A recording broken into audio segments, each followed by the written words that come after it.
Kenapa? Karena al-muamalah sendiri memiliki dua makna.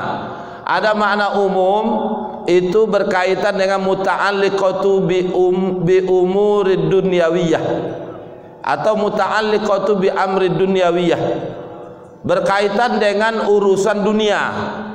Urusan dunia itu kan umum, Pak, mulai dari kita bangun, tidur sampai bangun.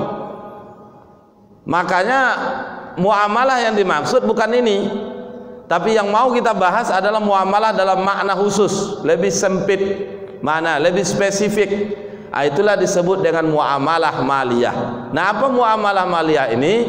Muta'alliqatu tasarruf al-mal, berkaitan dengan pengelolaan harta benda.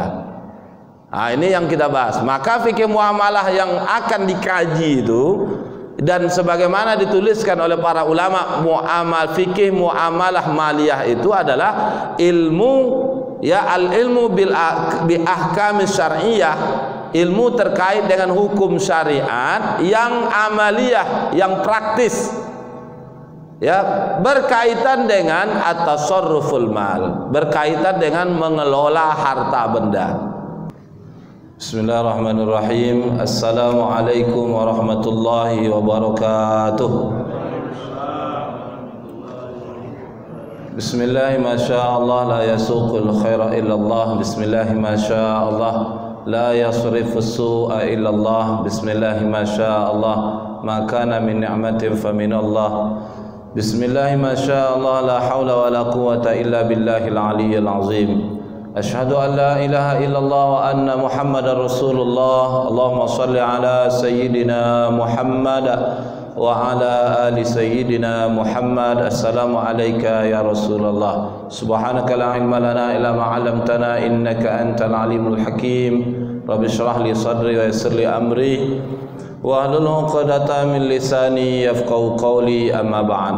Bapak Ibu hadirin hadirat, tamu-tamu Allah, jemaah salat fardu Isya Masjid Nurul Jannah yang kami hormati, alim ulama, cari pandai, tokoh masyarakat, pengurus masjid beserta jajaran yang besar tak disebut gelar, yang kecil tak dipanggil nama. Semoga Allah senantiasa memberikan kesehatan dan melimpahkan barokahnya kepada kita semua, amin ya rabbal alamin. Bersyukur kehadirat Allah dengan lafaz alhamdulillah rabbil alamin.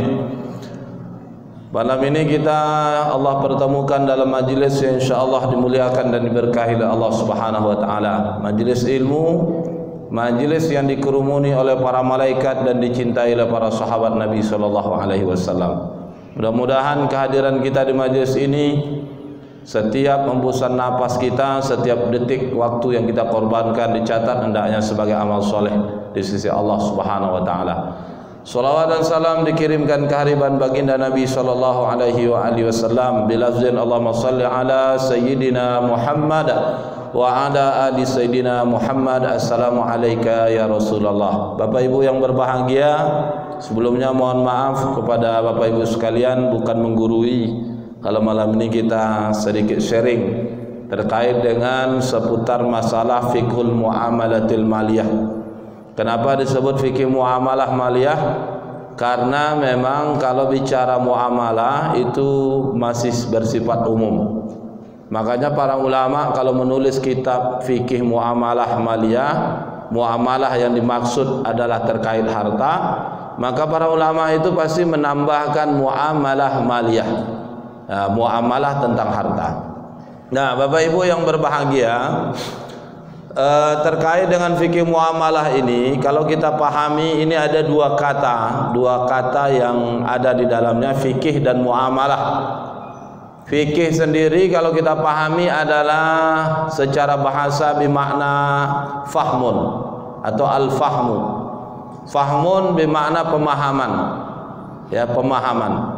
Nah, dalam makna istilah, fikih sendiri dimaknai sebagai al-ilmu ahkam syar'iyyah, ilmu terkait hukum syariat, al-amaliyah, yang bersifat praktis, mustanbiqatu min adillatiha at-tafsiliyah, yang digali dari dalil-dalil terperinci.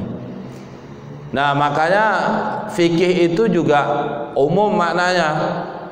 Sehingga tergantung dalil yang kalau dikumpulkan dalil-dalil terperinci itu adalah dalil-dalil berkaitan dengan bicara masalah keluarga, maka kita mengenal dan sebagaimana ditulis oleh para ulama kitab khusus fikih munakahat. Jadi ini tentang keluarga, ya, mulai dari meminang, melamar, menikah, nanti akad nikah, talak, rujuk, cerai, talak ya, cerai ya, hadonah, itu dibahas di dalam bab fikih munakahat. Nah, kalau dalil terperinci itu berkaitan dengan perkara harta orang yang sudah meninggal, maka kita mengenal ada namanya fikih mawaris. Ilmunya disebut ilmu faraid. Nah, itu berkaitan dengan pembagian harta orang yang sudah meninggal. Itu namanya ilmu faraid atau fikih mawaris. Fikih hukum syariat yang praktis berkaitan dengan harta waris yang ditinggalkan, harta yang ditinggalkan oleh orang yang sudah meninggal, ya, untuk ahli waris yang dia tinggalkan. Nah, ini ada ketentuannya. Berapa hak suami kalau istri meninggal, berapa hak istri kalau suami meninggal, dan seterusnya. Kalau punya anak perempuan 3 orang, berapa pembagiannya, dan seterusnya. Ini dibahas dalam fikih mawaris. Kalau dalil terperinci itu dikumpulkan berkaitan dengan perkara ibadah mahdhah, maka di kalangan ulama kita mengenal ada namanya fikih ibadah. Nah, ini berkaitan dengan perkara mengatur masalah ibadah, rukun syarat ibadah. Nah, mulai nanti bicara masalah niat, ya, bicara masalah toharoh bersuci, sampai bicara solat, zakat, puasa, haji, nazar, itu di dalam bab fikih ibadah. Nah, ini hukum syariat yang praktis. Makanya fikih itu kaitannya dengan tuntunan. Tuntunan bagaimana bisa mengamalkan. Kalau bicara fikih ibadah, masalah tuntunan bagaimana kita bisa secara praktis mengamalkan ibadah. Kalau bicara mawaris, praktisnya bagaimana cara pembagian harta waris. Kalau bicara masalah munakahat, praktisnya ketentuan tentang perkara pernikahan. Munakahat berkaitan dengan akad nikah dan seterusnya. Ya, begitu juga terkait dengan harta. Nih, maka mengenal ada istilah fikih muamalah. Tapi ulama lebih spesifik menuliskan namanya fikih muamalah maliyah. Kenapa? Karena al-muamalah sendiri memiliki dua makna. Ada makna umum, itu berkaitan dengan muta'alliqatu bi umurid dunyawiyah atau muta'alliqatu bi amri dunyawiyah, berkaitan dengan urusan dunia. Urusan dunia itu kan umum, Pak, mulai dari kita bangun, tidur sampai bangun. Makanya muamalah yang dimaksud bukan ini, tapi yang mau kita bahas adalah muamalah dalam makna khusus, lebih sempit mana, lebih spesifik. Itulah disebut dengan muamalah maliyah. Nah, apa muamalah maliyah ini? Muta'alliqatu tasarruf al-mal, berkaitan dengan pengelolaan harta benda. Nah, ini yang kita bahas. Maka fikih muamalah yang akan dikaji itu, dan sebagaimana dituliskan oleh para ulama, fikih muamalah maliyah itu adalah ilmu, ya, al-ilmu bi ahkamis syar'iyyah, ilmu terkait dengan hukum syariat yang amaliyah, yang praktis, ya, berkaitan dengan at-tasarruful mal, berkaitan dengan mengelola harta benda. Muncul pertanyaan Bapak Ibu yang berbahagia, kenapa harta ini mesti kita kelola? Pertama, harus kita pahami harta ini bukan punya kita. Harta ini hakikatnya adalah milik atau punya Allah. Banyak ayat Al-Quran menjelaskan demikian. Misalkan lillahi ma fis samawati wa ma fil ard, milik Allah apa yang ada di langit. Ma fis samawati wa ma fil ard, ma itu kan maknanya umum, semuanya, ya, lillah, milik Allah. Ma fis samawat, apa saja yang ada di langit, ya, wa ma fis samawati wa ma fil ard, dan apa saja yang ada di bumi. Termasuk kita ini juga milik Allah. Makanya kalau kita mendengar kabar ada saudara atau orang yang meninggal, kan spontan mulut orang beriman mengucapkan inna lillahi wa inna ilaihi rajiun. Ini menjelaskan kalau kita ini dari Allah, pemahamannya begitu. Kita kembali kepada Allah. Kita ini milik Allah, termasuk apapun yang kita punyai.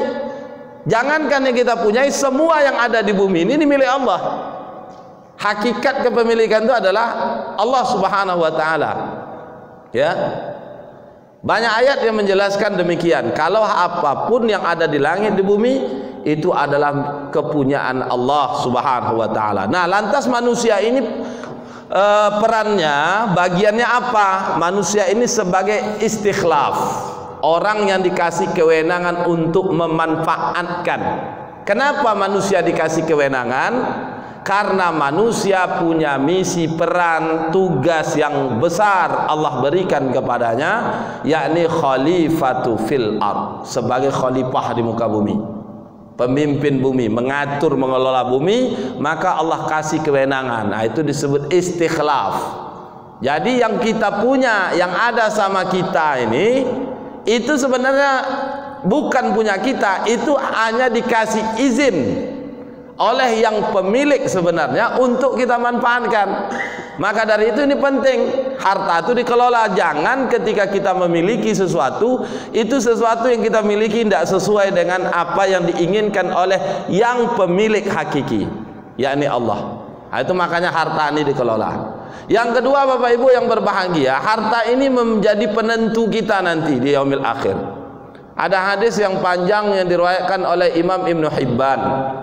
Nabi SAW itu bersabda, apa kata Nabi? La tazulu qadama 'abdin yaumal qiyamati hatta yus'al.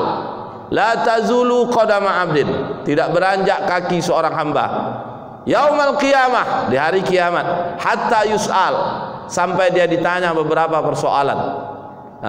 Artinya apa? Setiap kita tanpa terkecuali akan mendapatkan, akan menemui pertanyaan-pertanyaan ini. Dalam riwayat yang lain an arba, 4 pertanyaan. Tapi dalam riwayat Ibnu Hibban katakan an hatta yus'al saja, 4 persoalan. Apa yang akan ditanya? Pertama, an umrihi fima afnah, umur kau habiskan untuk apa? Nah, itu ditanya, Pak. Umur singkat di dunia itu penentu di akhirat. Ya. A'maru ummati ma baina sittin wa sab'in, antara ila sab'in, antara 60 sampai 70, itu menentukan posisi kita di akhirat. Kalau kita nanti mati sukses di usia 60, umur kesempatan usia hidup 60 ini, maka kalau kita sukses, sukses selamanya. Kalau kita gagal, gagal selamanya. Penentuannya kapan? Umur di dunia. Maka ini akan ditanya an umri fima afna. Yang kedua, an ilmi fima fa'ala, ilmu dia berbuat apa, ini akan ditanya. Saya yakin siapapun di dalam masjid ini semua pasti ada punya ilmu, sedikit atau banyak. Ya, maka ilmu itu akan dimintai pertanggungjawaban. Kau buat apa dengan ilmumu? Kau melakukan apa dengan ilmumu? Itu akan ditanya oleh Allah Subhanahu wa taala. Apakah ilmumu membuat engkau semakin takut dengan Allah atau malah semakin bermaksiat kepada Allah? Nah, itu kan ditanya 2 hal. Yang ketiga, kata Nabi, an jismi fima ablah, tubuh kau korbankan untuk apa? Itu akan ditanya. Fisik badan kita yang sehat, dikasih anggota tubuh yang lengkap. Orang sakit terbaring, mau pergi sholat tak bisa, kita sehat nyantai. Nah, ini akan ditanya oleh Allah. Jismi fima ablah, kaki bisa melangkah, tangan bisa diayunkan, nanti akan ditanya oleh Allah. Ya, ketika Allah kasih titipkan sesuatu kepada kita, itu semua tidak luput atau tidak lepas dari yang namanya pertanggungjawaban, atau bahasa sekarang namanya LPG. Nah, pasti ada, Pak. Nah, ini terkait 3. Yang keempat ini, umur Allah tanya sekali, ilmu ditanya sekali, fisik ditanya sekali, badan kita, tubuh kita ini. Tapi tentang harta Allah tanya 2 kali. Wa an malihi, tentang hartanya. Min ainak tasabahu, kau dapatkan dari mana? Wa fima anfaqahu, kau gunakan untuk apa? Ah, ini membuktikan Bapak Ibu, yang kita punya itu bukan pemilik, itu bukan kita. Pemilik hakiki itu Allah. Min ainak tasabahu, kau dapatkan dari mana? Maka tidak bisa sembarangan kita memiliki sesuatu. Ya, sesuatu yang kita punya itu harus sesuai izin. Kalau diizinkan maka boleh dimiliki. Ketika diizinkan kita miliki, itulah disebut dengan kepemilikan. Dalam ilmu, dalam fikih namanya milkiyah, kepemilikan. Apa itu milkiyah? Hiya iznus syari' li intifa'i bil ain. Izin dari asyari', dari Allah untuk memanfaatkan zat. Artinya apa? Kita boleh memilikinya. Kenapa? Karena sudah diizinkan. Ketika kita tak memiliki, tidak diizinkan, maka tak boleh dimiliki. Kalau kita diizinkan, kita miliki, maka ketika kita dimintai pertanggungjawaban kelak, maka ini pertanggungjawaban kita akan diterima. Nah, makanya tidak boleh sembarangan. Mentang-mentang kita hidup di dunia, kita sehat, badan kuat, kita punya harta, kita seenaknya, semaunya kita. Bahkan kata orang Jawa, seenak dewe. Tidak bisa. Hah? Mau bangun sesuatu tidak bisa, harus izin dulu. Izinnya siapa? Allah. Apa makna izin? Sesuai syariat. Kalau hukum Islam membolehkan maka boleh, kalau tidak boleh tak boleh. Contoh, misalkan kita mau menguasai, bapak ibu misalkan, bukan menguasai, kalaupun menguasai misalkan menguasai hutan. Hutan itu izin diberikan, tapi tidak kepada perorangan. Izin itu diberikan kepada komunitas. Hadisnya jelas, al-muslimuna syuraka fi salas. Muslim berserikat dalam 3 hal, fil ma'i wal qala'i wan nar. Fil ma'i sumber air, wal qala'i padang rumput termasuk hutan, wan nar sumber energi. Maka laut, sungai, danau itu tak boleh dikuasai oleh individu. Wal kala padang rumput, hutan itu tak boleh dikuasai individu. Wanar sumber energi termasuk batu bara, minyak bumi itu tak boleh dikuasai oleh individu. Izin yang diberikan oleh Allah itu hanya kepada publik masyarakat. Pengelolaannya diserahkan ke negara, hasilnya balik kepada rakyat. Tidak boleh dikuasai individu. Hari ini terjadi hal demikian. Namanya privatisasi, swastanisasi. Itu melanggar syariat. Kalau kita lihat dalam ketentuan syariatnya, artinya apa? Hukum tidak membolehkan individu miliki. Bolehkah hutan dimiliki? Tengok dia miliki seperti apa. Dia mau menghidupkan, dia ambil sesuai, dia buka hutan berdasarkan kesepakatan segala macam, maka dia hidupkan, boleh. Tapi dia kuasai semua luas hutan tadi, 2/3 Riau ini, hutan di Riau dikuasai oleh dia sendiri, itu tidak boleh. Tapi kalau dia ambil 1-2 hektar, dia hidupkan karena dia tak punya tanah, dan itu berdasarkan, ada kalau di kampung tuh membuka lahan istilahnya, ada kampung-kampung, maka yang kayak gitu boleh. Tapi kalaupun kita sudah buka, harus produktif, harus hidup. Karena tanah itu Bapak Ibu prinsipnya sama dengan tubuh nih. Tubuh nih bermanfaat, berguna kalau ada ruh di dalamnya. Tanah baru dianggap berguna kalau dia produktif. Produktif dihidupkan. Kalau tidak dihidupkan, makanya di dalam fikih dikenal ihya al-mawat, tanah mati. Nah, kenapa mati? Tak produktif, tak dikelola. Maka dalam Islam, orang punya tanah yang tadi buka hutan, dia miliki, dia kelola, terakhir dia telantarkan. Kalau menurut ijma'us sahabat, ini berlaku di zaman Sayyidina Umar bin Khattab, itu salasa sanawat, 3 tahun lamanya. Punya lahan pertanian tak dikelola 3 tahun lamanya, maka lahan pertanian itu dicabut hak kepemilikannya dari seseorang oleh negara. Negara boleh berhak mengasih kepada siapapun yang dia mau. Kan unik itu Pak. Nah, ini kaitan dengan izin. Ya, izin yang diberikan oleh Allah. Makanya yang kita punyai, kita memiliki sesuatu, mempunyai sesuatu, tak boleh sembarangan. Ya, min ainak tasabahu, akan ditanya, dimintai pertanggungjawaban. Maka yang kita punyai, kalau dalam bahasan ekonomi itu, dalam kitab An-Nizamul Iqtisadi fil Islam itu ada beberapa. Pertama, bisa dimiliki lewat bekerja, bisa dimiliki lewat waris, bisa dimiliki lewat pemberian iqta'ud daulah, kalau sekarang istilahnya subsidi pemberian negara. Bisa diterima pemberian sesuatu itu jadi milik pribadi karena sesuatu yang diberikan karena untuk menyambung hidup. Bisa sesuatu dimiliki itu karena apa? Tanpa daya upaya, misalkan dikasih hibah, dikasih hadiah, atau ketemu pulang dari masjid nih ketemu duit, duit seplastik hitam 5 kilo. Pernah ketemu Pak? Tak pernah ya? Itu hukumnya macam-macam. Ada beberapa hukum. Ketemu duit kayak gitu, tak boleh langsung diambil, tak boleh pula masukkan ke masjid. Itu namanya luqotoh, barang temuan, karena ditemukan di atas tanah.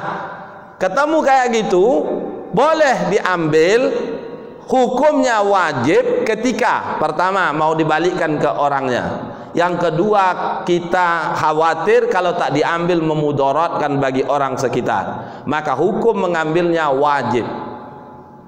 Bisa juga berstatus sunnah, berpahala kalau diambil, tak berdosa tak diambil ketika kita mengambilnya mau dibalikkan ke pemiliknya. Tapi kalau tak kita ambil tak memudaratkan. Tapi haram hukum mengambilnya ketika kita ambil tak mau dibalikkan ke pemiliknya. Hukum mengambilnya haram. Kalau kita ambil, kita balikkan ke pemiliknya, pemiliknya tidak tahu kita Ustaz, diumumkan. Itu ada ketentuan diumumkan. Berapa lama? 1 tahun lamanya. Setelah setahun kita umumkan, tak ada pemiliknya datang, maka yang ibu bapak temukan tadi itu 100% milik bapak ibu. Itu jadi milik pribadi. Tak mesti harus diinfak, disedekahkan. Karena yang ditemukan di atas tanah namanya luqotoh. Tapi kalau yang ditemukan di dalam tanah, tengok yang di dalam tanah berbentuk atau tidak. Kalau dia berbentuk itu namanya rikaz. Kalau tidak berbentuk, bongkahan, namanya mi'dan atau tambang.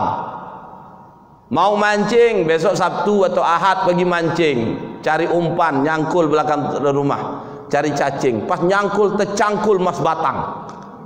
Berbentuk kan? Ini namanya rikaz. Tak perlu umumkan setahun, cukup bapak ibu keluarkan khumus 1/5 atau 20%-nya. 80% milik bapak ibu, 20% milik orang. Begitu juga ketemu emas dalam bentuk bongkahan, itu 20% harus dikeluarkan, tak mesti diumumkan setahun. Itu namanya tambang, mi'dan atau ma'din. Nah itu ketentuannya, yang itu boleh dimiliki. Ini harta yang diperoleh tanpa daya upaya. Termasuk ibu-ibu perempuan khusus mendapatkan mahar. Itu 100% dia miliki. Di luar bapak ibu dari 5 sebab ini, bekerja, waris, harta menyambung hidup, subsidi atau pemberian negara, harta diperoleh tanpa daya upaya dengan berbagai bentuknya. Selain dari 5 sebab ini, individu tak boleh memiliki harta. Ketika dia miliki di luar dari 5 sebab ini, maka min ainak tasabahu, akan dimintai pertanggungjawaban oleh Allah. Pening bapak-bapak ngajar kajiannya. Kalau udah dapat, apakah sudah bisa semaunya kita? Tidak bisa.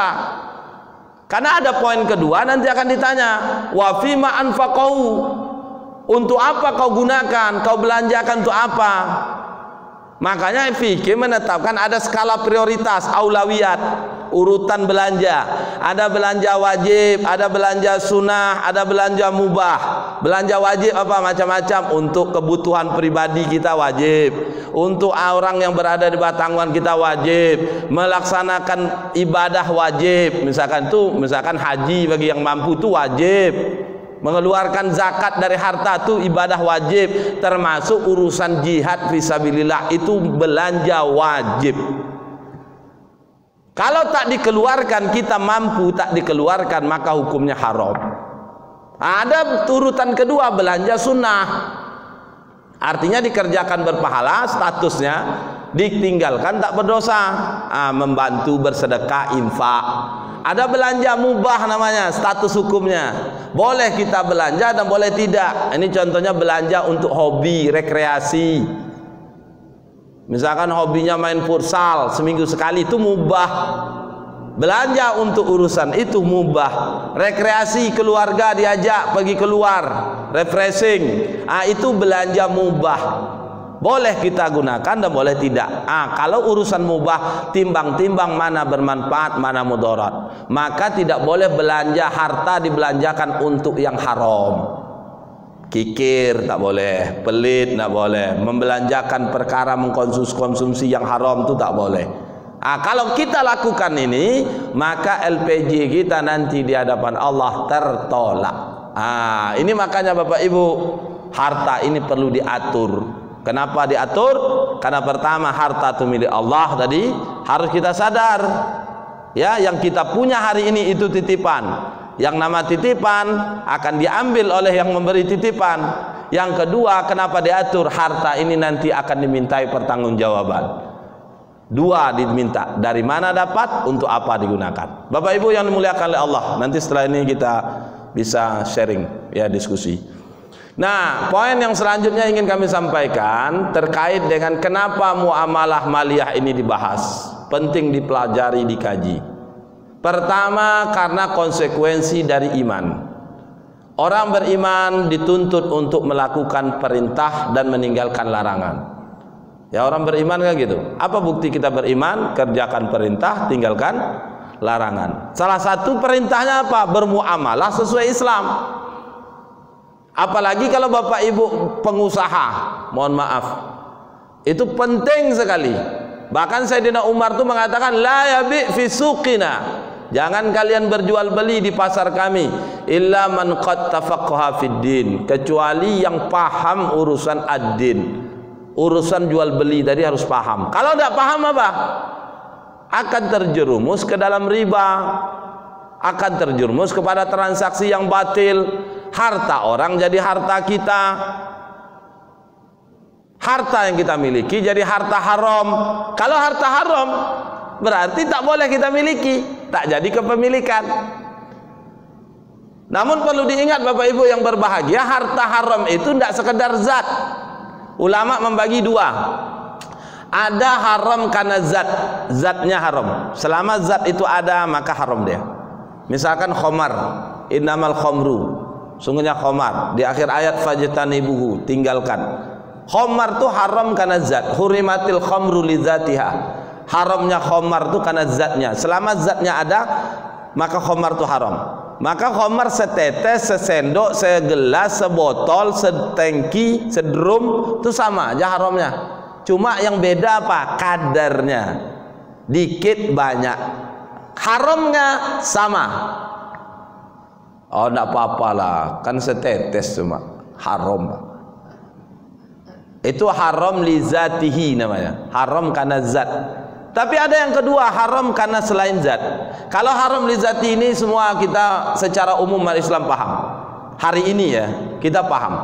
Bangkai haram, darah haram, bangkai kecuali ikan belalang, darah kecuali hati dan limpa dan seterusnya. Itu haram karena zat. Tapi ada haram yang kedua, ghairu li zatihi. Hukum yang mengatakan haram. Zatnya halal. Contoh nih air minum. Air minum nih orang warung jual, kita sambil lewat main tarik aja. Yang warung, orang warung tidak tahu. Kita dapat air minum lewat, ya mencuri lah, atau milik orang kita ambil. Maka itu haram. Haramnya kenapa? Bukan zatnya, tapi ghairu li zatihi. Hukum yang mengatakan haram. Kenapa haram? Hak adami, milik orang yang kita ambil. Hukum meminum khamar sebotol seperti ini haram. Ketika air yang tadi kita curi milik orang kita minum, hukumnya sama dengan meminum khamar. Apa bedanya? Satu haram karena zatnya, satu haram karena milik orang yang kita konsumsi. Kita curi. Tapi ada haram yang ketiga, Pak. Namanya haram karena akad. Pembagian haram karena selain zat. Hukum mengatakan haram, itu jadi hartanya jadi harta haram. Contoh, dibeli ini dengan akad yang tak sah. Si maling tadi, Bapak Ibu tahu nih harta air dicuri oleh seseorang. Ibu bapak beli ke dia, atau lebih contoh realnya kayak handphone lah. Tahu nih handphone hasil curian. Biasanya kadang-kadang masyarakat tertentu mesan malahan. Besok kalau ada barang karung kasih tahu ya. Kenapa? Harganya miring. Udah tahu dia beli. Nah, ingat nih, mohon disimak. Kalau harta yang seperti ini bapak ibu beli karena hasil curian, ya, ibu bapak beli pakai duit halal, hasil keringat, banting tulang. Kalau orang Melayu bilang tulang 8 kerat nih digerakkan dapat duit doa, begitulah. Artinya duitnya halal, tapi dibeli handphone dari orang yang mencuri, seorang yang mencuri hasil curian, maka hukum membelinya itu memiliki hartanya haram. Haram bukan karena milik orang lain, karena bapak bukan mencuri. Duit yang bapak pakai duit halal. Bapak bukan, ibu bukan mengambil milik orang. Bapak ibu juga tak mencurangi orang lain. Tapi akad jual beli yang terjadi antara bapak dengan si penjual, yang penjual ini menjual barang tertentu dengan bapak ibu karena hasil curian, syarat dalam jual beli barang itu mesti milkiyatul aqidalah, milik orang yang berakad. Maling bukan pemilik. Ketika dia jual kepada bapak ibu beli, memiliki, ini hukumnya haram. Akadnya fasad, rusak. Rusak itu kategori harta yang diperoleh lewat akad yang tidak sah. Ulama mazhab ini dikutip dalam kitab Fiqhul Islam wa Adillatuhu, karangan ditulis oleh Syekh Wahbah Az-Zuhaili. Itu di jilid kelima di bagian tentang jual beli fasad, jual beli rusak. Ulama sepakat, itu 3 ulama mazhab, Imam Syafi'i, Imam Malik, Imam Ahmad bin Hanbal. 3 ulama ini mengatakan harta handphone yang bapak ibu beli dengan kasus seperti tadi, hukum memilikinya tetap haram. Cuma Imam Abu Hanifah yang mengatakan hukumnya makruh. 3 ulama mazhab besar itu mengatakan hukumnya haram. Duitnya halal, suka sama suka, tapi penjual bukan pemilik, maka hukum membelinya haram. Coba, memilikinya pun haram. Selama handphone ini ada sama kita, hukumnya tetap nih barangnya barang haram. Zatnya halal Ustaz, iya, bukan punya orang saya ambil, betul. Tapi akad terjadi berpindahnya handphone ini dari seseorang kepada bapak ibu, itu disebabkan akad yang tidak syar'i, maka hukumnya jadi haram. Ngeri kan? Kalau tidak tahu lain apa. Tapi jangan pura-pura tak tahu. Ini hasil curian, jangan sebut. Nah, ini hasil curian, jangan sebut. Aku mau beli nih, jangan dia diam aja lah. Itu icak-icak itu namanya. Tapi kalau dia benar-benar tahu, Pak, hukum belinya tidak haram. Ini terkadang kita ini ada banyak yang tahu tapi pura-pura tak tahu. Kalau Pak Ketua nanya tadi itu betul-betul tak tahu. Ini ada yang tak tahu. Ini mohon maaf, makanya saya sampaikan kepada Bapak Ibu. Banyak kasus hari ini. Ini yang Nabi katakan, prediksikan 14 abad yang lalu. Nanti akan tiba suatu zaman la yabqa ahadun, tak tersisa satupun minhum, dari mereka, dari yang hidup di zaman itu, kata Nabi, illa akalar riba, kecuali para pemakan riba. Wala yakul asabahu min ghubarih, yang tak memakannya pun kena debunya. Itu zaman sekarang. Makanya semua transaksi hari ini riba itu menjadi nadi, napas, darah, jantung dalam perekonomian hari ini. Maka transaksi hari ini mensyaratkan riba, terutama transaksi yang tidak secara tunai. Makanya pintu awal, langkah awal untuk menghindari riba hari ini, jangan bertransaksi dengan tidak tunai, alias jangan berhutang. Kalau sudah berhutang, itu sudah pintu masuk kita ke riba. Bukan hutangnya tak boleh, hutang itu hukumnya boleh, nanti kita bahas. Hutang itu hukumnya boleh, mubah. Bahkan dalam kasus tertentu hukum hutang itu sunnah, dianjurkan. Tapi Bapak Ibu, fakta hutang hari ini itu pintu gerbang masuk melakukan riba. Apa contohnya? Beli motor tidak tunai. Kalau sekarang akadnya macam-macam. Yang lazim kita kenal namanya leasing. Itu udah pasti riba. Telat ada denda. Kepemilikan atas motor itu tidak syar'i. Ayo. Punya rumah. Ini mohon maaf, KPR. Ini kayaknya kalau minggu 2 pekan lagi tak ada yang datang nih. Makin dikaji makin stres, kan? Punya rumah KPR, boleh enggak kredit itu? Kredit boleh, Pak. Leasingnya tak boleh. Kenapa? Karena kalau udah leasing pasti tidak boleh. Leasing itu sewa beli. Sewa beli, akadnya udah double. Nanti dibahas di materi akad. Kalau udah double akad itu jelas. Nah, Rasulullah SAW an safqataini fi safqah. Nabi melarang jual 2 akad dalam satu transaksi. Kalau transaksi jual beli aja. Kalau sewa ya sewa aja. Kalau dalam leasing sewa beli. Kapan nyewa? Masa nyicil. Kapan beli dianggap beli? Kalau udah lunas. Kan sewa beli namanya. Sewa beli ini 2 akad, satu transaksinya leasing. Ini udah enggak bener. Enggak usah dikaji lebih jauh. Udah satu leasing istilahnya itu udah benar. Beda sama kredit. Kredit itu ada kemungkinan syar'i ada tidak. Dengan syarat-syarat ketentuannya. Nah, kepemilikan kayak gini ini tidak halal. Secara akad bukan punya orang kita ambil, kita tak rugikan orang. Kita bayar cicilan tiap bulan. Tapi akad yang terjadi berpindahnya harta ke kita itu tidak syar'i. Nah, maka dari itu seorang muslim ini wajib terikat kepada transaksi yang syar'i, muamalah yang syar'i. Kenapa? Karena bukti imannya. Fala wa rabbika la yu'minuna hatta yuhaqqimuka fima syajara bainahum. Allah bersumpah dengan dirinya, fala wa rabbika, demi Rabbmu. Ya, fala wa rabbika la yu'minu, tidak beriman, la yu'minuna hatta yuhaqqimuka fima syajara bainahum. Sehingga hatta yuhaqqimuka fima syajara bainahum. Kita baru dianggap beriman kalau benar menjadikan Rasulullah Muhammad sallallahu alaihi wasallam sebagai hakim dalam memutuskan perkara. Artinya apa? Rasul, aturan Rasul dipakai. Kalau tak dipakai maka iman kita yang bermasalah. Nah, itu makanya ulama merumuskan kaidah al-aslu fil af'al at-taqayyudu bil hukmi syar'i. Hukum asal perbuatan manusia terikat kepada hukum syara'. Hukum syara' yang mana? Wajib, sunnah, mubah, makruh, haram. Tak ada perbuatan kita yang keluar dari 5 nih.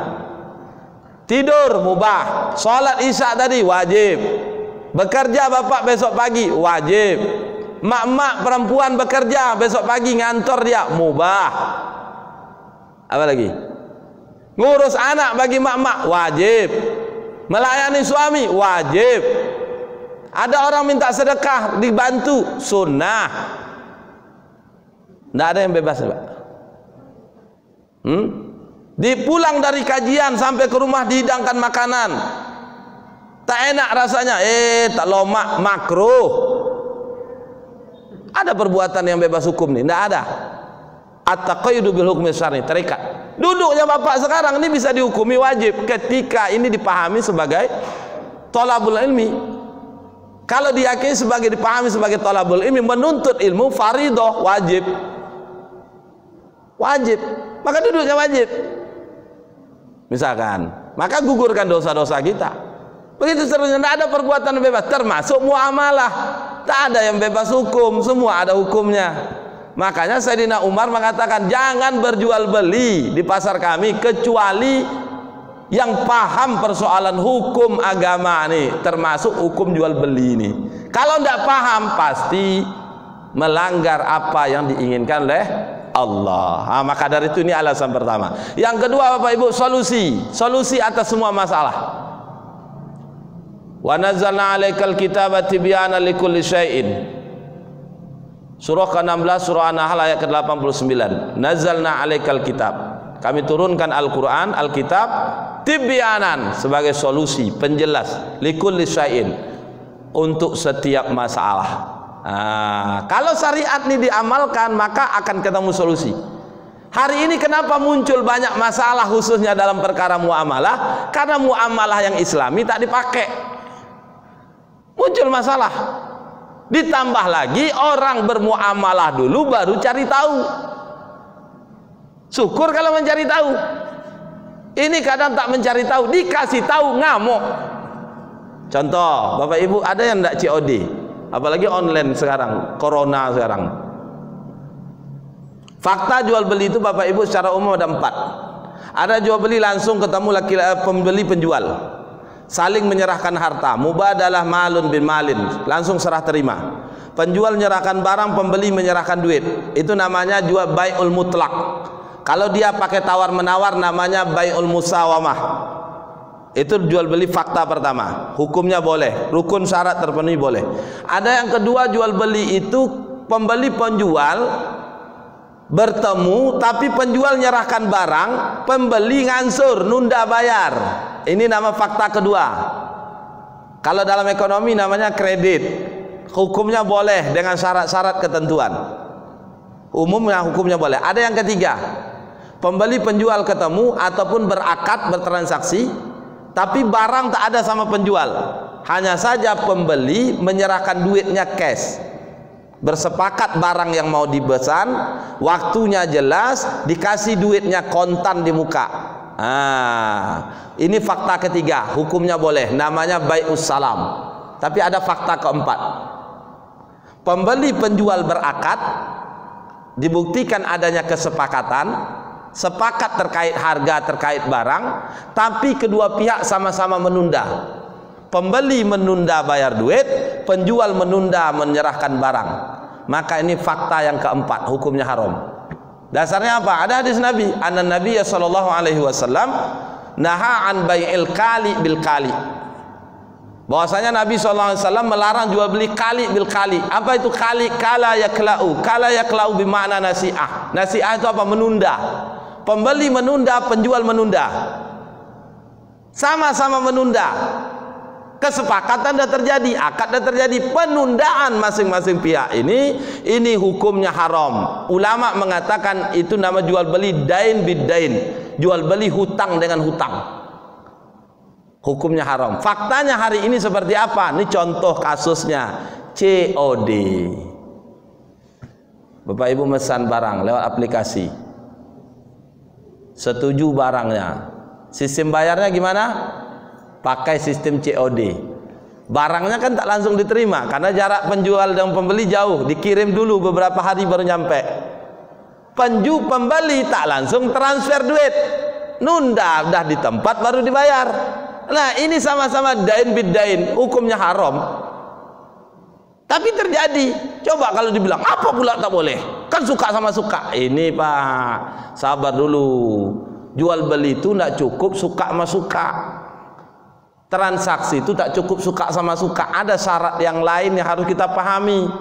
Syarat-syarat itulah yang perlu kita pahami dan amalkan. Nah ini kenapa bisa terjadi? Karena muamalah tidak diterapkan secara Islam. Kalau muamalah syar'i diterapkan maka solusi ditemukan. Itu makanya ulama mengatakan asy-syari'atu hiya mu'alijatun limusyakilin insan. Syariat itu adalah solusi atas setiap masalah manusia. Muamalah syar'i ini kalau diamalkan akan jadi solusi banyak. Nanti kita bisa sharing. Terakhir, ini setelah ini kita tanya jawab. Sharing, Pak. Yang ketiga itu apa? Kenapa dikaji? Akan mendatangkan maslahat. Rasul diutus untuk menebarkan rahmat. Wa ma arsalnaka illa rahmatan lil alamin. Dinafikan diutusnya nabi kecuali untuk rahmat. Apa maknanya? Kalau bukan karena menebar rahmat maka Nabi sallallahu alaihi wasallam tak diutus oleh Allah. Dengan apa rahmat itu ditebarkan? Dengan syariat. Sejarah mencatat 40 tahun Nabi sebagai manusia biasa, Nabi hanya dipanggil orang yang terpuji. Beliau hanya bisa memberikan kebaikan, menebarkan rahmat kebaikan bagi keluarga kaumnya, tapi tidak bagi alam. Berbeda setelah usianya 40 tahun, diangkat menjadi nabi atau rasul, membawa syariat, maka Islam itu tersebar ke seluruh penjuru dunia. Akhirnya apa yang terjadi? Rahmat bagi sekalian alam itu benar dirasakan. Tak hanya orang Islam, tapi orang di luar Islam pun merasakan rahmatnya. Sejarah mencatat itu. Tak hanya manusia, alam ini pun merasakan rahmatnya. Barokah Allah turunkan. Wa ma arsalnaka illa rahmatan lil alamin. Makanya ulama mengatakan haitsuma yakunu syar'u takunul maslahah. Di mana diterapkan syariat, di sana ada maslahat. Nah, ini jadi kunci, Pak. Syariat yang duluan baru maslahat. Jangan maslahat dicari untuk mendekatkan kepada syariat. Ini salah. Beberapa hari yang lewat saya ngisi di salah satu masjid. Ada orang khawatir keluar berhenti dari bekerjanya, Pak. Karena pertimbangan bukan syariat, tapi pertimbangan maslahat mudarat. Saya tanya, kenapa tidak berhenti, tidak keluar Bapak? Kan dah tahu jelas hukumnya riba nih. Posisi Bapak itu jelas salah satu dari 4 yang dilaknat oleh Nabi. Kenapa Bapak tidak keluar? Gimana Ustaz? Ini kan mudarat kalau saya keluar. Anak saya gimana nanti?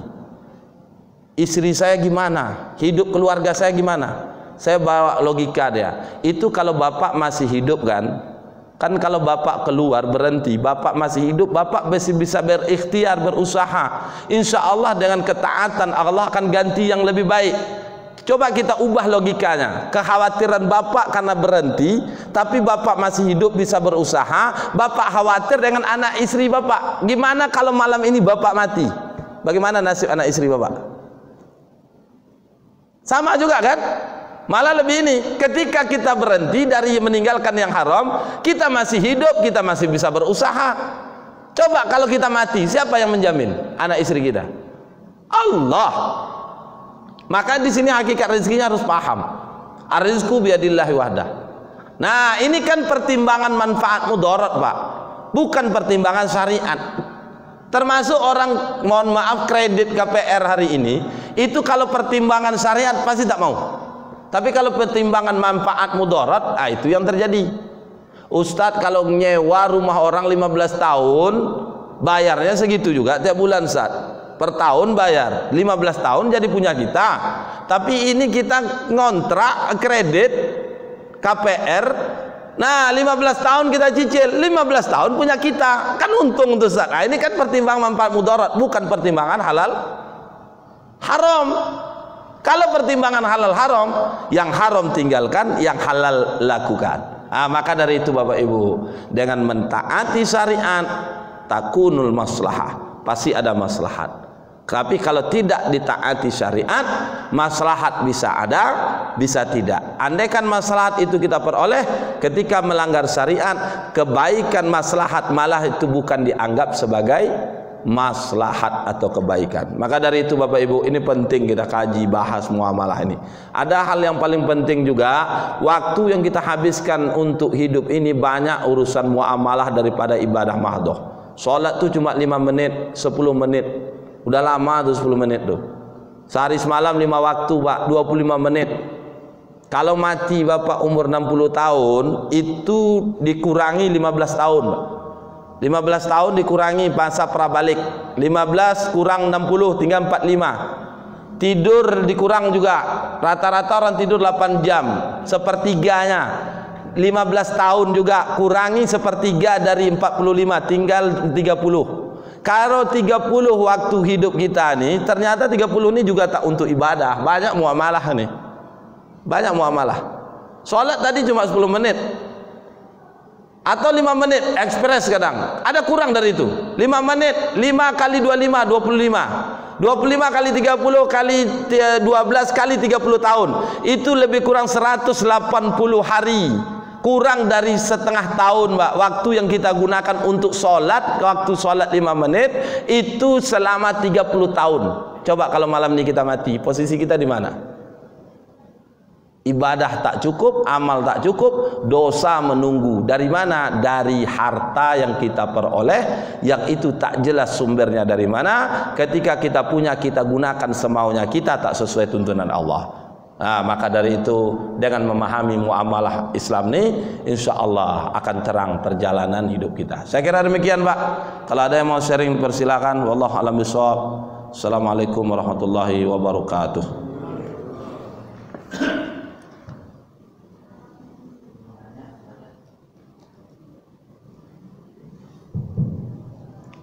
Cukup? Ini pengantar aja, Pak.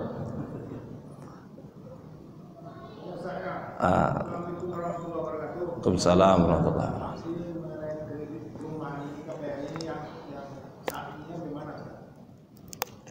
Ya.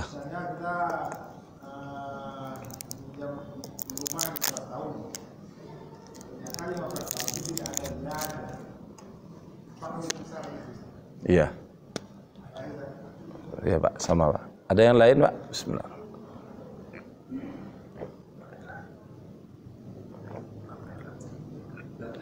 Nah, ya Pak.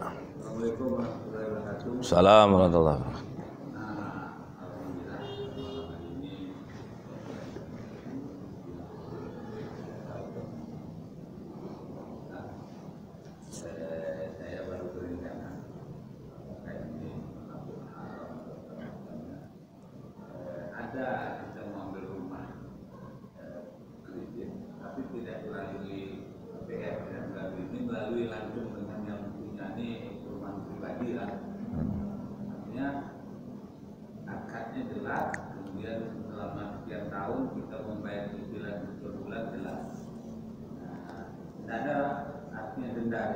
Iya. Ini antara yang pemilik dengan Ya. Ya. Waalaikumsalam. Berarti hampir sama dengan Bapak tadi. Bapak ada Pak? Ada Pak? Waalaikumsalam warahmatullahi wabarakatuh.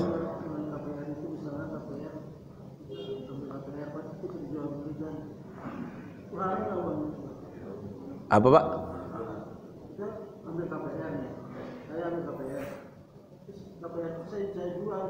Oh ya. Baik, ini pertama terkait dengan KPR. 3 pertanyaan KPR, ya terkait dengan KPR. KPR itu kredit perumahan rakyat. Nah, kembali kepada masalah kredit. Kredit itu boleh tidak? Kredit itu sama sebenarnya jual beli tunai. Membedakannya cuma satu, sistem pembayaran. Kalau tunai langsung saling serah terima, kalau kredit itu barang diterima, bayarnya diangsur berdasarkan kesepakatan. Cuma itu aja bedanya, Pak. Bedanya cuma itu.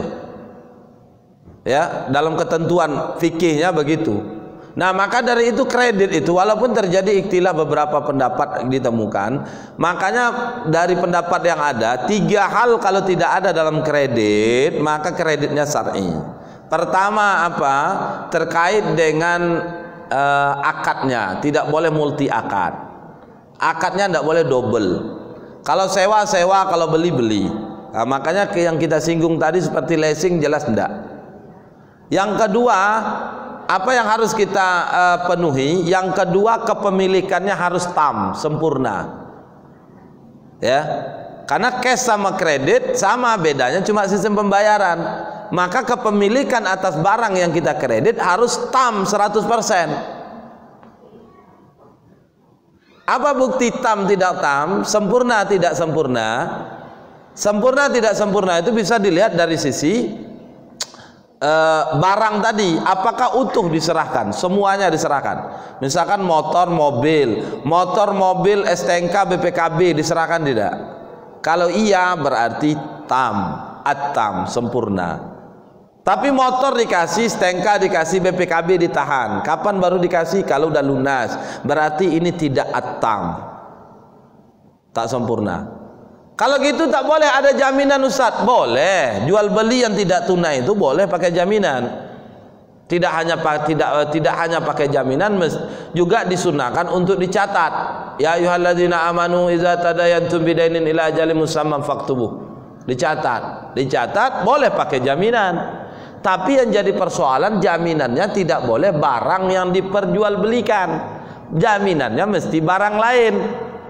Termasuk KPR. KPR tadi misalkan kredit rumah dikredit, rumahnya Bapak miliki, surat-surat rumahnya juga dimiliki. Kalau itu terjadi, faktanya begitu, baru kepemilikannya at-tam, baru milik Bapak sepenuhnya. Ketika rumah Bapak dikasih, surat SHM-nya ditahan, berarti Bapak kan tidak 100% punya. Makanya tidak heran tak lancar bayar cicilan disita. Itu bukti tidak at-tam, tidak sempurna. Nah, itu yang kedua. Kalau ini tidak ada, aman. Yang ketiga, tidak boleh ada denda. Hutang itu menurut ulama ada 2. Ada hutang qad, ada hutang ad-dain. Hutang qad, hutang yang diserahkan harta seseorang, bisa bentuk barang, bentuk uang. Tapi barang pengganti yang dikembalikan. Misalkan duit sejuta yang semisal dibalikkan. Ngutang beras yang lapas mau ngembalikan beras lain yang diganti. Itu namanya hutang qard. Tapi ada hutang dain akibat transaksi, akibat bisnis, akibat jual beli tidak tunai, misalkan dia tidak tunai, nyicil itu hutang, namanya hutang dain. Ini dua jenis hutang beda nih Pak. Kalau hutang qard mutlak tak boleh ada, bisa dimanfaatkan jaminannya. Kalau hutang dain beda. Nah maka dari itu hutang qard tak boleh bertambah. Sejuta balikkan. Beras sekilo ya sekilo tuh nanti kalau mau balikkan. Emas satu emas tahun 80 2021 satu emas tuh dibalikkan. Duit 1 juta tahun 90 2021 dibayar 1 juta tuh dibalikkan. Tapi nilainya beda Ustaz, duit 1 juta tahun 90 dengan sekarang. Itu bukan persoalan hutang, tapi persoalan mata uang dipakai tak stabil, rentan inflasi, itu perkara lain. Sudah? Intinya apa? Hutang qard seberapa dikasih, segitu diserahkan, segitu dibalikkan. Padanannya, penggantinya. Nah, nanti dibahas di bab tentang materi tentang hutang. Beda hutang dain, Pak. Hutang dain itu akibat transaksi jual beli. Jual beli yang tidak tunai. Nama jual beli boleh, transaksinya bertambah. Contoh, Ustadz tolong belikan saya handphone merek tertentu, merek ini, tipe ini, spek ini. Saya belikan.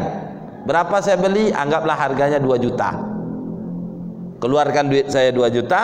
Nah ini handphone yang kamu beli, minta belikan. Kau bayar ini 3 juta. Bertambah kan? Penambahan itu boleh. Kamu cicil lah bayarnya. 6 kali bayar ya 500 bisa? Bisa Ustaz. Oke. 6 kali bayar, 4 kali 6 kali bayar 500 kali bayar. Nah nyicil itu namanya hutang. Hutangnya hutang dain. Maka setelah 3 juta disepakati harganya, maka 3 juta itu tak boleh lagi bertambah masa penyicilan. Penambahan itu disebut riba. Itu namanya riba jahiliyah. Kalau 3 ini tak ada dalam kredit, syar'i kreditnya. Ketemu bapak yang kayak 3 tuh, semuanya terpenuhi syarat Pak, tidak syar'i itu. Walaupun perumahan syariah katanya, tidak syar'i itu Pak. Hah? Oh Ustaz, dendanya itu kan takzir, hukuman, ancaman, sanksi dari orang yang tak mau bayar hutang. Kita tengok dulu. Ternyata orang tak mau bayar hutang, bukan tidak membayar hutang, bukan semuanya disebabkan tidak mau. Orang tidak membayar hutang bukan semata-mata karena dia menunda. Ada fakta orang yang tak bayar hutang karena tak mampu. Contoh kondisi hari ini. Maka apa yang dilakukan? Menunda. Bukan dikasih denda. Sanksi hukuman. Kalaupun ada sanksi hukuman, takzir namanya. Takzir itu yang menetapkan adalah qadhi atau negara. Kalau tidak negara, qadhi, hakim hari ini. Yang kedua, takzir dalam perkara hutang ini tidak ada berupa denda, tapi berupa hukuman fisik. Nah, dulu di zaman Nabi ada orang sengaja tak mau bayar hutang, maka kita dengar ada hadisnya kan, matlul ghaniyun zulmun. Orang yang kaya mampu tak mau bayar hutang, menunda bayar hutang, zalim. Kalau dia benar-benar sengaja tak mau bayar, menunda bayar, dia mampu tak mau bayar hutangnya, maka apa yang dihukumi orang ini? Kalau itu terbukti setelah dibuktikan, orang ini dihukumi, dikasih hukuman namanya takzir. Hukuman takzirnya apa? Dipenjara sampai dia mau lunasi hutangnya. Tidak ada denda Pak. Hari ini denda, berarti 3 itu dana syar'i. Makanya yang tadi kayak gitu. Nah tinggal kalau pertanyaan dari Pak Hitam tadi gimana? Saya jual beli tidak lewat ini, terserah Bapak mau sama siapa. Jual beli itu tak mesti sesama muslim, tak mesti harus tidak lembaga. Boleh lewat lembaga, lewat yayasan, lewat apa, atau lewat perorangan boleh. Tapi syarat-syarat terpenuhi. Kalau jual beli rumah tadi 3 tadi tidak ada, udah aman itu. Aman. Tapi kalau 1 dari 3 ini ada, itu membuat akadnya jadi fasad. Jual belinya tidak sah. Gimana udah dimiliki ini, dijual halal tak? Ini pertanyaan beliau. Ini yang disebutkan oleh, dikutip oleh Syekh Wahab Az-Zahili dalam kitab Fiqhul Islam wa Adillatuhu tadi. Di dalam jilid 5 tadi beliau jelaskan, ulama tadi kan berbeda pendapat. Imam Malik, Imam Syafi'i, Imam Ahmad bin Hambal menghukumi jual beli barang yang disebabkan jual beli akadnya fasad, hukumnya haram. Imam Abu Hanifah mengatakan hukumnya makruh. Tapi ketika barang yang hukum jual belinya ini akadnya fasad tadi dijual, maka duitnya menjadi halal. Nah, Bapak Ibu jual, duitnya halal enggak? Halal. Kenapa? Karena kalau kita pakai logika, duit yang Bapak pakai membeli misalkan handphone nih lah, handphone ini tadi dibeli kan pakai duit halal. Cuma kenapa handphonenya haram dimiliki? Karena akadnya tidak syar'i. Bisakah diubah? Udah selesai jual belinya. Jadi gimana caranya? Dijual balik, dapat duitnya halal. Kenapa? Duit asalnya tadi halal. Maka halal jadi, Pak. Payah juga Ustaz, mau saya jual rumah, pakailah pendapat Imam Abu Hanifah. Makruh, jangan diulang balik. Tapi kalau untuk kehati-hatian benar-benar suci bersih, kita kembalikan. Berat itu Ustaz, mobil, rumah, semua nih, cuma badan nyawa aku aja enggak kredit nih. Semua aku kredit enggak syar'inya. Ini gimana? Tuh baliklah kita masing-masing. Saya tak berani menjawab itu, Pak. Berpulanglah ke kita masing-masing. Harus Bapak jual, enggak pula. Ini namanya kajian. Kajian itu sebagai ibaratkan apa, orang berjalan dikasih cahaya penerang. Kalau Bapak mau pakai penerang tadi silakan. Kalau Bapak tak mau pakai, tetap aku pengen, mataku masih awas kok, walaupun gelap lebih terang rasaku daripada cahaya sedikit-sedikit kau kasih itu. Silakan, dia gelap tuh. Hidup tuh pilihan.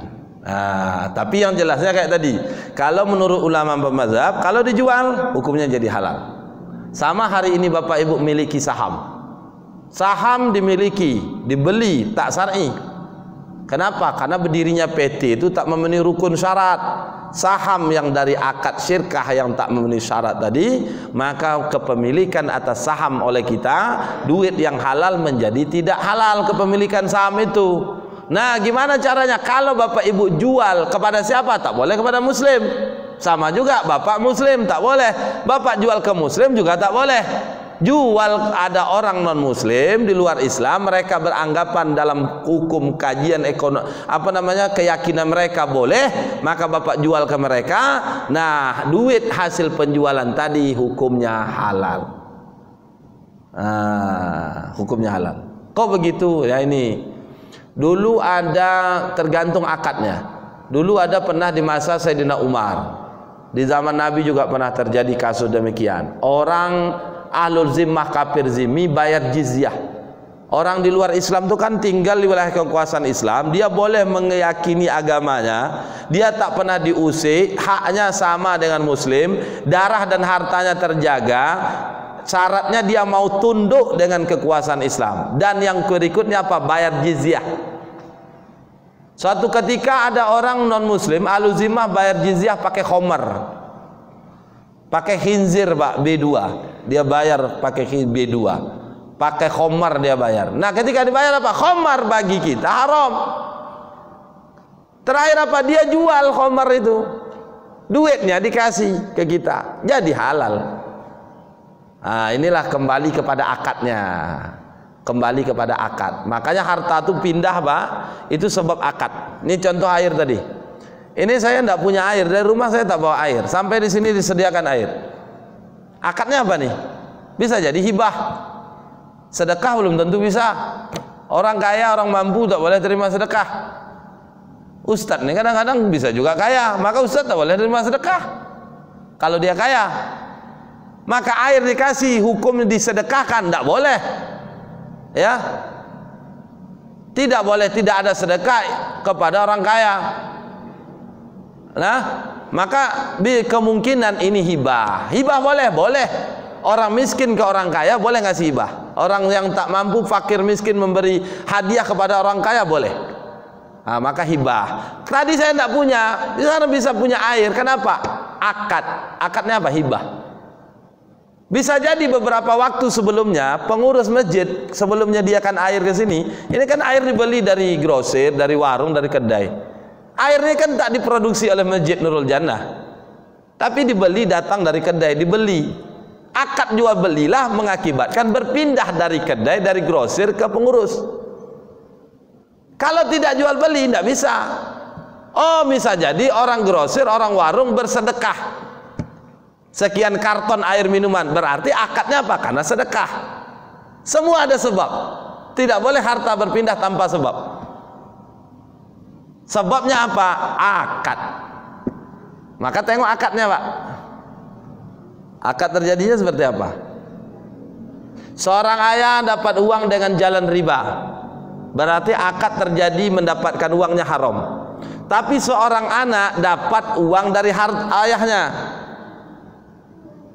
akadnya karena nafkah, maka dua hal yang beda, hukumnya pun beda. Antara ayah mendapatkan uang hukumnya haram, antara anak yang mendapatkan uang hukumnya halal. Kenapa halal? Akadnya yang membedakan. Ayah lewat riba haram, anak lewat nafkah halal. Gitu. Itu seterusnya. Maka yang tadi Pak, kalau Pak jual, ulama 4 mazhab tadi sepakat, Imam Malik, Imam Syafi'i, Imam Hanafi, Imam Hanbal, kalau dijual kembali uang dari hasil penjualan itu hukumnya halal. Tapi kalau enggak gimana? Ya, kalau 3 ulama mazhab mengatakan haram, Imam Abu Hanifah mengatakan makruh. Ya, tapi saya taubat, benar-benar taubat. Ini perlu digarisbawahi. Tobat dengan harta haram karena zat, yang haram zat tadi harus dibuang, Pak. Punya khomar, khomarnya dibuang. Kayak dululah sejarah di Madinah ketika Allah haramkan khomar, Madinah banjir dengan khomar. Begitu taubatnya. Taubat dari harta haram karena zat, harta haram karena zat tadi itu dibuang. Tobat dari harta haram karena curang, karena milik orang, maka harta itu harus balikkan. Contoh korupsi, tobatnya tak cukup sekedar menangis, tak cukup sholat sunat taubat, tak cukup dengan mandi taubat, tak cukup minta ampun sama Allah. Harta korupsi itu harus balikkan. Masuk penjara awak ustadz, itu perkara lain. Tangan mencincang, bau memikul. Tinggal pilih 30 tahun cuma Pak dunia nih yang kita gunakan selain tidur sama prabalik, itu pun 180 hari cuma untuk sholat 5 menit. Selamat kita 180 hari itu. 30 tahun kita sadar, sehat, balik, berakal, cuma 180 hari selama 30 tahun itu untuk sholat. Sholat yang kita andalkan untuk masuk ke surga. Surga siapa? Maka kalau taubat totalitas, harta haram buang, musnahkan.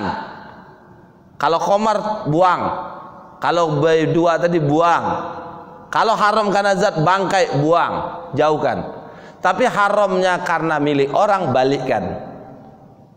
Bersepadan sama tanah orang nih, apalagi tinggal di perumahan kita kan, bersepadan tanah orang nih, ini sejengkal kita ambil, sejengkal balikkan. Daripada besok bapak dikalungkan, kita dikalungkan. Kata Nabi, kalau sejengkal, shibron min shibrin, 1 jengkal tanah orang kita ambil, itu arokahu, itu dikalungkan nanti di hari kiamat, sabu ardin, 7 lapis bumi. Tengoknya itu jangan sejengkalnya Pak, tapi sejengkal sedalam 7 lapis bumi. Itu besok dikalungkan. Gimana kalau sehektar? Tanah sehektar aja tak sanggup kita disuruh mikul. Apalagi sehektar sedalam 7 lapis bumi. Pak Prof ada tahu kita batas bumi 1, bumi kedua sampai ke-7 itu Pak? Tak tahu kita batasnya, itu masalahnya lagi. Saya terpikir hadis ini Pak, batas bumi 1, 2, 3 sampai 7 itu yang mana? Itu sedalam 7 lapis bumi. Dikalungkan besok. Ya'ti bima qalla yaumal qiyamah, datang kepada Allah dari kiamat, membawa kecurangannya. Wa may yaghlul, siapa yang gulul, curang, mengambil punya orang, ya'ti bima ghalla yaumil qiyamah. Tak ada luput, Pak Bu. Bawaan orang satu tukah kalau kita ini, setukah itu besok bawa. Apalagi tanah itu juga begitu. Makanya main-main. Makanya tobatnya hari ini apa? Balik kan. Nah, maka beda tobat dari harta haram yang ketiga. Kalau bisa kita batal, kalau akadnya masih lanjut, maka stop akadnya. Kalau hartanya sudah selesai, disinilah mau dijual boleh, atau kita mengambil pendapat tadi, ya diimbangilah dengan pahala yang banyak, tapi dengan catatan tak mengulangi lagi. Itu minimal, Pak. Kalau lebih amannya dijual balik, seperti pendapat ulama 4 mazhab tadi, itu baru aman betul. Tapi kalau tidak apa? Al-Baqarah 275 jelas. Kalau harta itu karena akadnya riba, faman ja'ahu mau'izatun min rabbih, siapa saja yang telah datang peringatan dari Rabbnya, fantaha, maka dia tinggalkan, falahu, maka baginya yang meninggalkan itu, illa ma qad salaf, wa amruhu ilallah illa ma qad salaf. Falahu ma salafa wa amru ilallah, ya, falahu ma salafa wa amru ilallah, maka bagi dia yang telah lewat, wa amruhu ilallah, diserahkan urusan kepada Allah. Itu kalau udah selesai nih, Pak. Itu sedikit angin segarnya. Tapi catatan tobat tak mengulangi. Kalau masih proses gimana? Stop. Itu namanya dalam dunia medis tobatnya amputasi namanya itu, Pak. Tapi ada tobat rawat jalan. Saya tobat Ustaz, tak ngulangi lagi. Tapi saya selesaikan ini Ustaz. Itu tobat rawat jalan namanya itu. Saya bersumpah Ustaz, 7 keturunan tak akan saya ulangi lagi. Tapi ini rumah mobil ini, ini saya selesaikan dulu Ustaz. Itu rawat jalan. Berdoalah panjang umur. Udah selesai, masih hidup kita. Tapi dosa riba ini Pak, ngeri Pak. Nggak usah main-main. Dari 7 yang membinasakan salah satunya riba. Kalau kita udah menganggap dosa riba itu perkara yang kecil, ini ada masalah loh Pak dengan iman kita. Innal fajiro, sungguhnya fajir orang pendosa itu yarozunubahu, menengok dosanya, kazuba bin ala anfihi, seperti melihat seekor lalat yang ada di hidungnya. Qala biyakada. Kalau lalat hinggap hidung kita kan kita gini kan, sepele aja dosa. Itu innal fajiro, para penjahat. Tapi orang yang beriman apa? Innal mu'mina, melihat orang mukmin itu, yarozunubahu, melihat dosanya seperti dia berdiri di bawah bukit dan bukit itu mau roboh. Dosa kecil pun dia menganggap waduh mengerikan, ketakutan yang luar biasa. Itu bukti orang beriman. Tapi kalau menganggap enggak apa-apa, ya nanti tobat kita, ini tidak ada masalah persoalannya tadi. Baik, saya kira gitu. Cukup? Ya. Waalaikumsalam, Pak.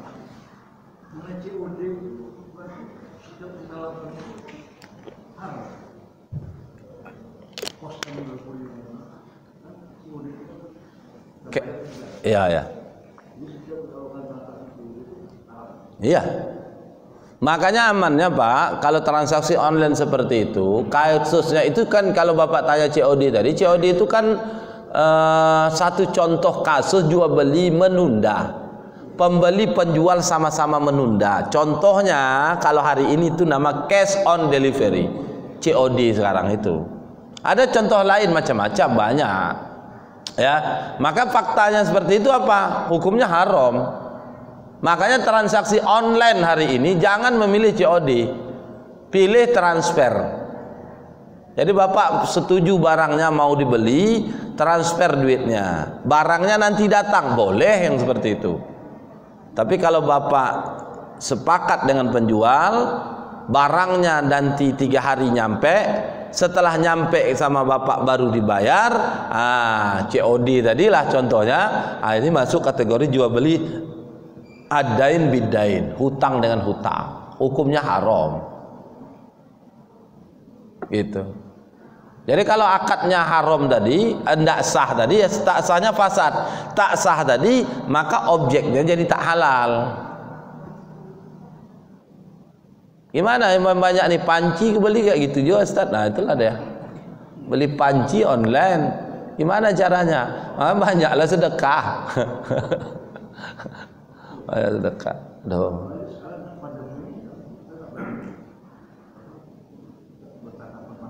Iya, apalagi pandemi sekarang, transaksi sekarang lah, itu digital marketing itu memang memasarkan yang sangat berpotensi inilah, peluang besar lah sekarang. Orang rata-rata jual beli online semua. Boleh jual beli online, yang jadi persoalan bukan online tidak onlinenya, yang jadi persoalan menundanya. Kalau menunda kedua belah pihak itu yang tak boleh, tapi salah satu pihak yang menunda itu boleh. Kalau jual beli online, Bapak mesan online tadi itu memungkinkan untuk tidak menunda adalah konsumen. Karena kalau penjual tak mungkin tidak menunda. Kenapa? Jaraknya jauh, dia kirim dulu kan. Setelah akad, maka memungkinkan untuk syar'i itu tidak masalah pembeli konsumen harus transfer. Kalau tidak transfer masalah. Satu hal jadi poin penting, teknologi itu ya sebagai sarana. Islam tidak menolak kemajuan teknologi. Tapi yang namanya alat hukumnya mubah, Pak, sama handphone nih. Kalau jatuh kepada anak-anak, orang yang tak ngerti, yang tak paham ini, salah gunakan. Jangankan anak, orang tua pun salah gunakan. Berjudi dia lewat pakai handphone nih. Tapi ketemu sama Pak Samsul kan digunakan untuk murojaah, murotal. Bisa. Kayak gitu kan? Alat mubah nih. Sama teknologi tadi. Kemajuan teknologi itu alat, sarana. Nah, itu boleh dipakai. Ya, selama tidak melanggar syariat. Kalau melanggar syariat, yang melanggar syariatnya disingkirkan, diperbaiki, diperbarui. Yang sarana tadi tetap boleh. Tapi kalau tetap tidak bisa, ini yang jadi masalah. Teknologi tadi harus tinggalkan. Kemajuan teknologi itu membantu kita dalam beraktivitas. Ya, contoh tadi, kita di Pekanbaru di Cipta Karya, tapi bisa punya barang beli dari Bogor, Bandung sana. Tak perlu pergi ke sana. Kalau pergi ke sana berapa pesawat? Hah? Ini cukup telepon, dikirim, coba. Kemudahan kan? Tapi alat tadi jangan melanggar syariat. Ada macam-macam pilihan, transaksi transfer atau COD. Nah, COD-nya masalah transfernya boleh transfernya yang kita pakai. Sama sekarang nih, hujan lebat, kita di rumah, pakai aja aplikasi GoFood pakainya. Itu masalah juga. Double akadnya, Pak. Bapak beli makanan, pilih aplikasi rumah makan, pilih menu makanan, setelah itu oke. Rumah makan X, pesan makanan. Ya, GoFood no kan? COD juga Pak kan? Tapi namanya lebih kepada GoFood, transaksi GoFood itu kan di tempat. Yang jadi masalah itu di sini tidak COD, dia itu COD tapi di situ terjadi perwakilan. Kita udah milih makanan, rumah makan tertentu, penjual tertentu, jenis menu makanan tertentu. Nanti dari aplikasi itu mendeteksi siapa kurir yang terdekat, kan gitu kan? Kurirnya yang belanja, pakai duit kurir. Udah sampai di tempat baru kita bayar, kan gitu kan? Bayarnya apa? Duit makanan, jasa kurir, ada duit lagi satu yang ketiga. Itu kadang-kadang kadang tidak, tapi yang jelas lazimnya dua. Duit makanan kita bayar, jasa kurir. Satu waktu ketika makanan tadi diantar ke kita, kita bayarlah duit. Berapa makanan? 20.000. Berapa jasa? 5.000. Ini duit 25.000. Terjadi double akadnya. Maka tidak boleh. Yang mana yang boleh? Ada fakta yang boleh gosen itu. Bapak beli pesan makanan, transfer duitnya. Nanti kurir ngantar ke rumah, makanan diantar, Bapak bayar jasa kurir. Hukumnya syar'i jadinya. Kalau GoFood double akadnya. Tambah pening apa-apa. Semakin ku kaji semakin tak bisa bergerak aku. Itulah kondisi kita hari ini. Syukur kita sadar tak bergerak, Pak. Selama hari ini udah tak bergerak, kita paksakan juga bergerak. Nah, itu Pak, kalau Bapak tanya COD tadi. Nah, di situ masalahnya sama menunda tadi. 1, 2, 3 fakta yang saya jelaskan tadi kan boleh. Yang keempat yang tak boleh, sama-sama menunda. Nah, online tidak masalah Pak, tidak masalah online, silakan online. Tapi harus sesuai syar'i. Prinsip muamalahnya harus dipenuhi. Termasuk ini misalkan makanan, itu jual makanan, jual barang-barang yang ditakar, ditimbang, dihitung. Nanti akad bahasan jual beli kita bahas insyaallah. Itu ada jenis makanan ditakar, ditimbang, dihitung. Itu baru sah kaunul mabi maqbudoh. Baru sah barang itu kalau udah dipegang.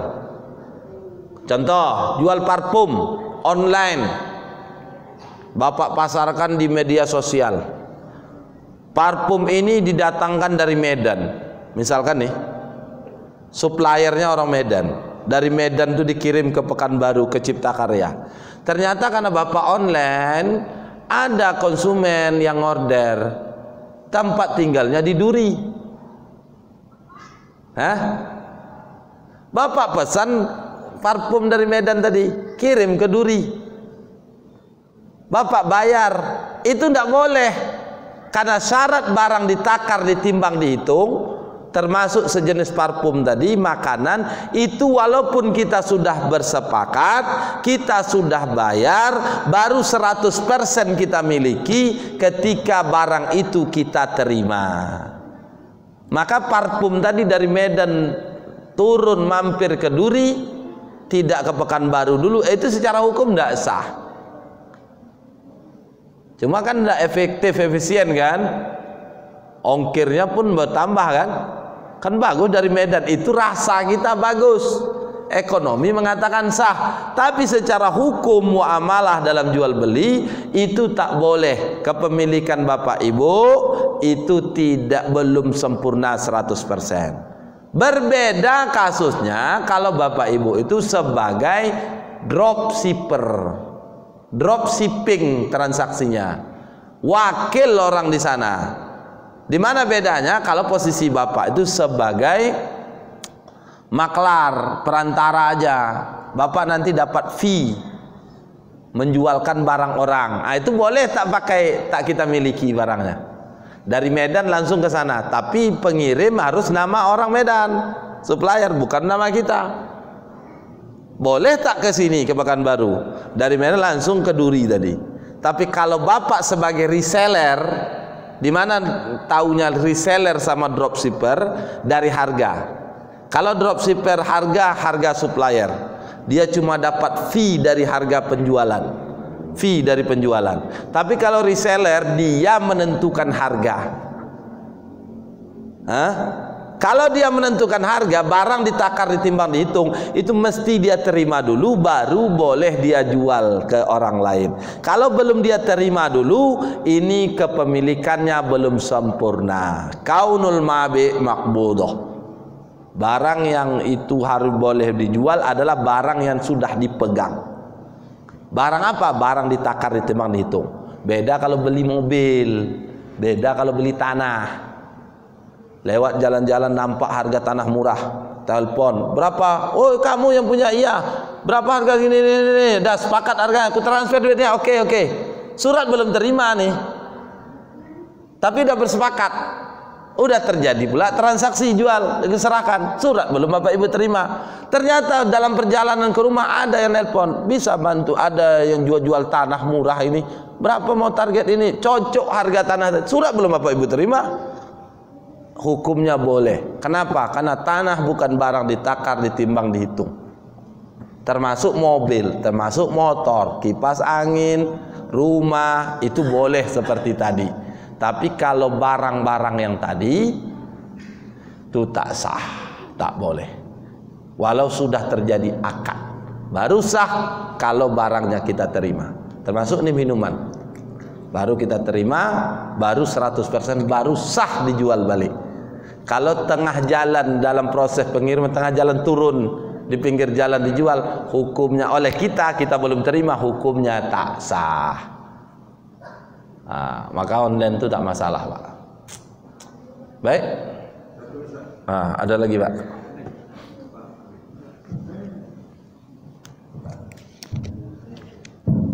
Terima kasih, Ustaz.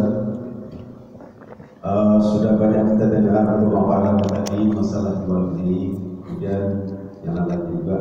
Ada satu hal terganjal dengan saya, ini ada di kampung lah istilahnya, ada namanya gadai. Jadi ini di kampung saya seperti ini terjadi, Ustaz. Dia menggadaikan kebun misalnya gitu, sebelum emas. Jadi kebun itu dikelola oleh orang yang punya emas tadi. Tidak ada akad berapa, 1 tahun, 2 tahun, tapi sampai kapan dia ada duit baru dia tebus, baru untuk kembali ke dia. Itu hukumnya secara Islam bagaimana? Dia gadai sekarang harga emas katakanlah 1 juta, 10 tahun ke depan harga emas ini katakanlah sampai 2 juta. Jadi dengan harga 2 juta itu dia tebus lagi kebunnya tadi. Itu yang pertama. Yang kedua, masalah syariah, masalah pinjaman di bank syariah. Katanya kan semua akad semuanya syariah. Di dalam perjalanan pinjaman kita ini 2 tahun misalnya gitu, semuanya syariah. Kita sudah akad kreditnya secara syariah. Kita gadainya sertifikat apakah tanah, rumah dengan bank syariah tadi. Dalam perjalanan contoh, kita tidak tahu pandemi ini datang gitu, usaha kita macet, kita tidak bisa bayar, Ustaz. Sudah sampai jatuh tempo, pihak bank syariah ini mau menyita aset kita. Kemudian kita aju penundaan pembayaran, diterima, bisa katakanlah 6 bulan kita kasih. Tidak juga sanggup kita bayar karena usaha kita macet, tidak bisa untuk membayar sama sekali. Ini bagaimana akad syariahnya dengan si bank syariah itu dengan si konsumen tadi? Dia mau menyita juga, mau dilelang barang kita, pinjaman kita kecil, sedangkan aset kita nilainya besar.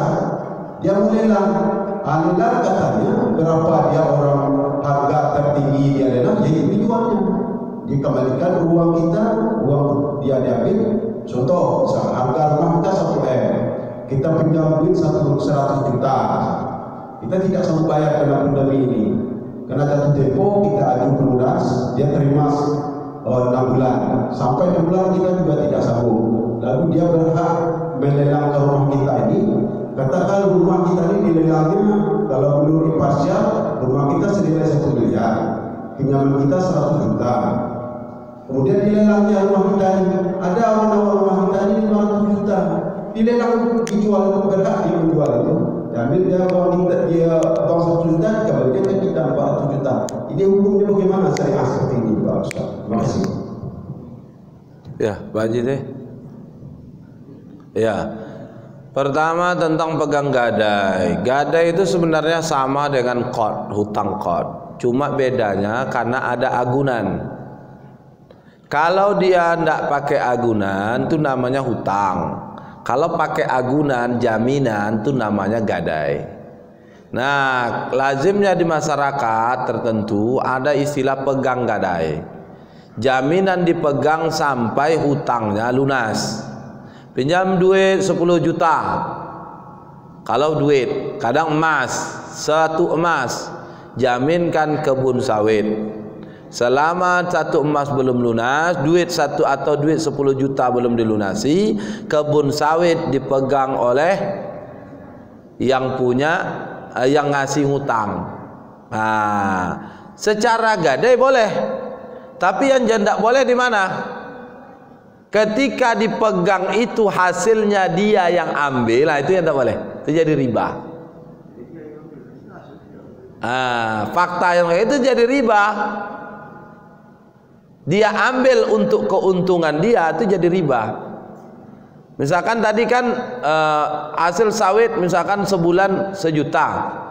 1 juta itu dia ambil Kalau sempat 10 tahun baru lunas, ya dalam waktu 10 tahun untung tadi tiap panen 1 juta itu selama 10 tahun keuntungan dia. Ini dianggap sebagai keuntungan. Itu riba. Berbeda kalau keuntungan tadi hasil sawit diambil untuk motong hutang. Hutang 10 juta. Setiap panen sebulan 2 kali, sekali panen untung keluarkan operasional segala macam, bersihlah 1 juta. 1 juta dia ambil untuk motong yang uang 10 juta tadi. Sekali panen sebulan berarti 2 juta, hutangnya tinggal 8 juta. Berarti tinggal 4 bulan atau 5 bulan lunas hutangnya, dibalikkan dia, itu boleh. Tapi kalau yang tiap panen hasil sawit tadi menjadi keuntungan dia, ini hukumnya haram, namanya riba qad. Nggak apa-apa.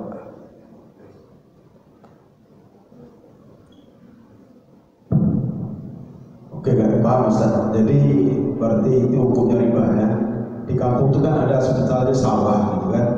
Di selama digadai sawah itu yang panen orang itu terus. Jadi sampai dia bisa tebus, ada yang sudah ke cucunya gitu. Ini berarti kan ini perlu juga kita beri pemahaman seperti ini kepada orang-orang di kampung. Banyak terjadi seperti ini Ustaz. Iya. Itu jadi pegang gadai seperti itu. Misalnya dia punya sawah, karena kepepet anaknya mau sekolah tidak duit, dia punya bilang di kampung itu ada pemodal gitu. Peganglah sawah saya, misalnya 10 emas. Sampai sawah ini dia kelola terus, hasil padi dia ngambil terus. Sampai kita ada balik lagi baru nebus.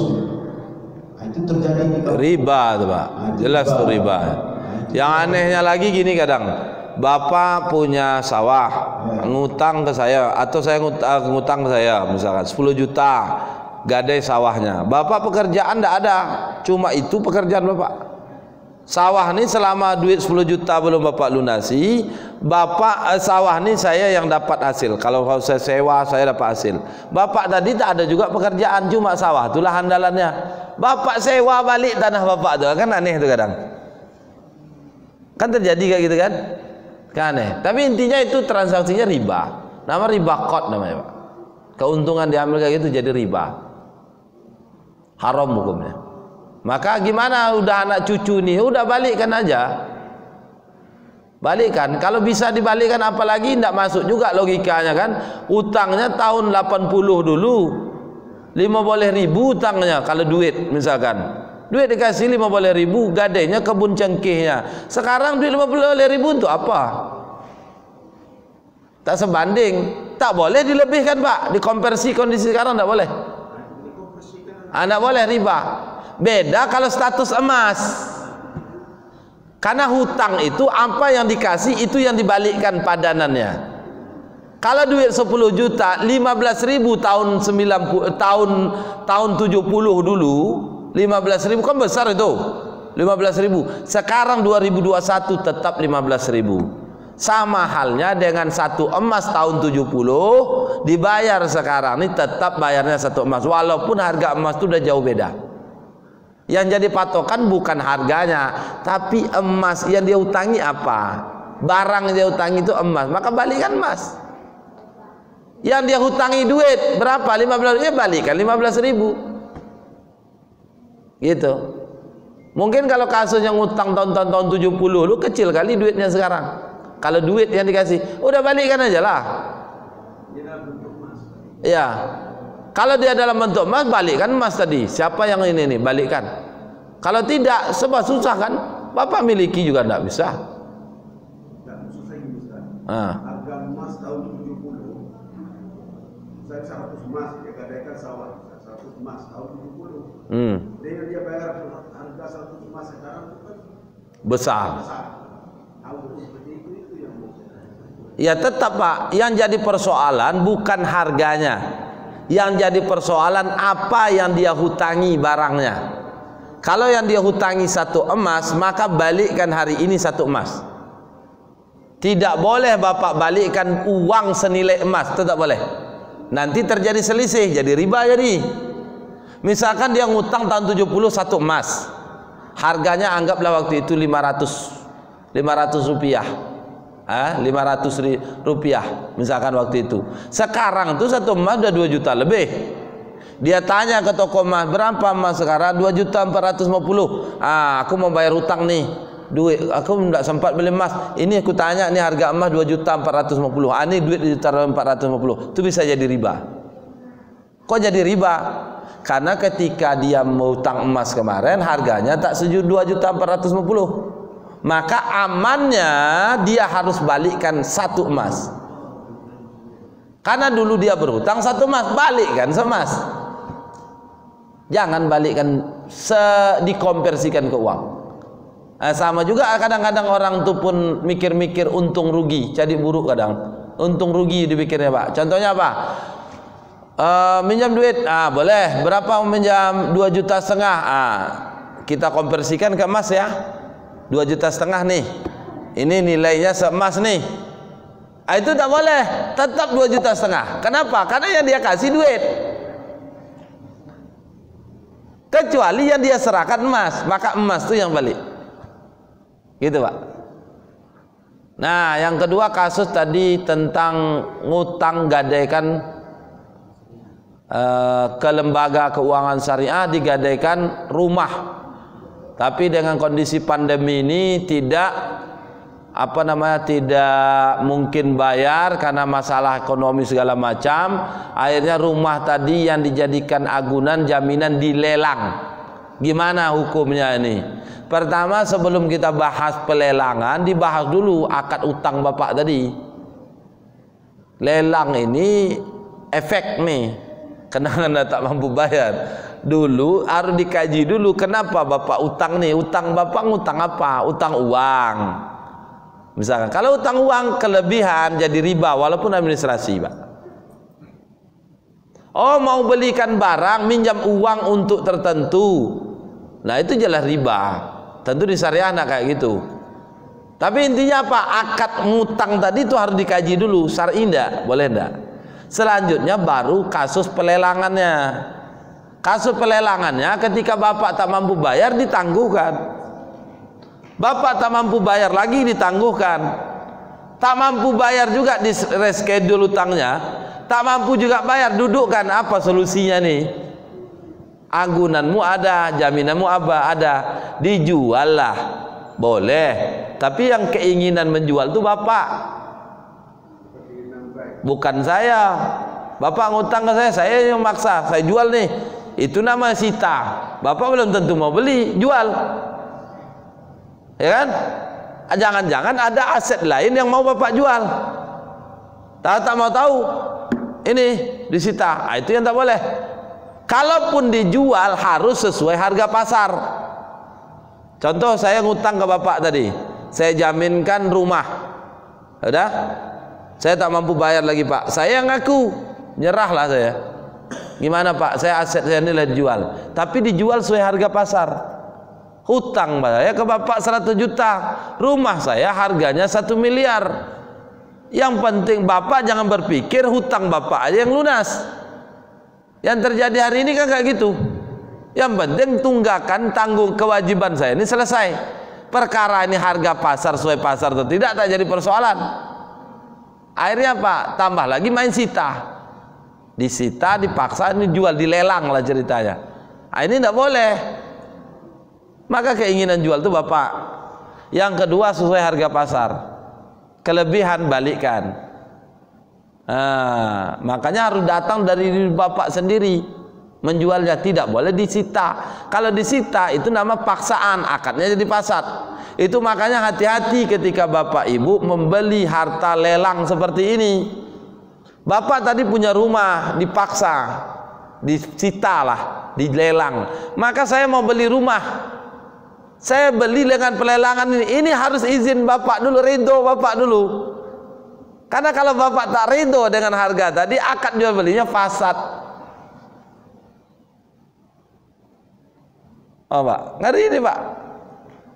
Makanya lelang-lelang itu dipastikan dulu. Ini benarkah orang yang punya barang redo rela dia mau dijual atas keinginan dia atau enggak, atau hasil sita. Kalau hasil sita jangan dibeli dulu kecuali yang punya yang ini menerima. Kalau tidak, ini akad jual belinya tidak sah nih nanti. Walaupun saya pembeli kedua nih, Pak, pakai uang yang halal. Yang punya barang Bapak. Si A menjualnya dipaksa karena disita. Saya beli sama si A. Si A bukan pemilik.